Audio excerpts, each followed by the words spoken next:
What were the consequences of the Treaty of Trianon? What were the consequences of the Treaty of Trianon? This treaty, signed in 1920, marked a significant turning point for Hungary and Southeast Europe.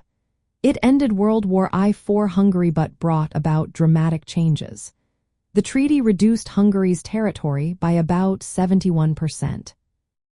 This loss meant that large areas were transferred to neighboring countries like Romania, Czechoslovakia, and the Kingdom of Serbs, Croats, and Slovenes, which is now known as Yugoslavia.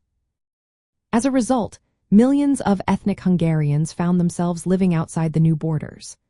Approximately one-third of all ethnic Hungarians from the Old Kingdom became minorities in other countries. This shift sparked a sense of loss and displacement among those who remained in Hungary.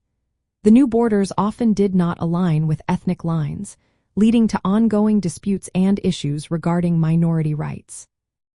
Politically, the treaty was viewed as a step towards self-determination for Romanians, Serbs, and Slovaks, who gained independence or expanded their territories. However, for ethnic Hungarians, it felt like a loss of their homeland and identity. This sentiment became a central theme in Hungarian public opinion, especially in the years that followed. The fate of Hungarian minorities in neighboring countries became a pressing concern. Socially and culturally, the consequences were profound. The loss of territory and population caused significant trauma in Hungarian society. Families were separated, and communities that had coexisted for centuries were divided by new borders. This sense of injustice and loss became embedded in Hungarian national memory and identity. It influenced Hungarian politics, culture, and foreign policy for generations.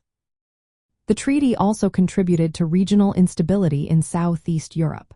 The new borders created minority populations in several countries, leading to tensions and conflicts over minority rights and territorial claims. These issues often resurfaced during later crises in the region, highlighting the long-lasting effects of the treaty. In practical terms, the Treaty of Trianon serves as a key example of how post-war treaties can reshape regions. It illustrates the challenges of drawing borders in ethnically mixed areas and the long-term effects on national identity and regional relations. Today, the legacy of the treaty is still visible in ongoing debates about minority rights, historical grievances, and cross-border cooperation in Southeast Europe. The Treaty of Trianon remains a symbol of liberation for some nations while being a source of lasting grievance for others. It highlights the complexities of national identity and the difficulties of achieving stable borders in a region with diverse populations. The consequences of this treaty continue to shape the politics and society of Hungary and its neighbors.